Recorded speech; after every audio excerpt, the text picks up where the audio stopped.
મિત્રો, 2024 લોકસભાની ચૂંટણી ગઈ અને મને આ 40 વર્ષની ઉંમર થતા ચૂંટણીના અનુભવ જોયા, પણ આ ચૂંટણીનું રિઝલ્ટ આવતા કોઈ હાર્યું નથી. બોલો, નથી ભાજપ વાળા આવ્યા, નથી કોંગ્રેસ વાળા આવ્યા, કે ઇન્ડિયા ગઠબંધન વાળા નથી આવ્યા. બધાય જીત્યા, બધાય ખુશ. આ રિઝલ્ટનું પરિણામ આવ્યું એવું. હવે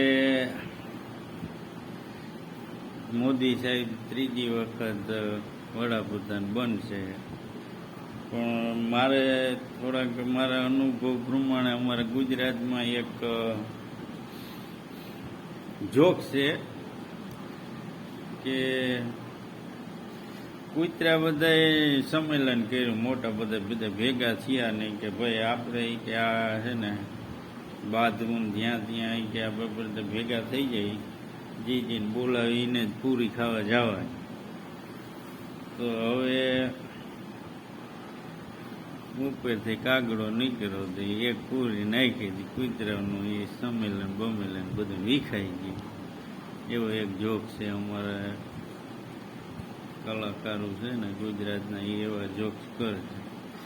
ને મને એવું લાગે છે કે મોદી બાપા પેલી 2029ની પાછી ચૂંટણી આવશે તો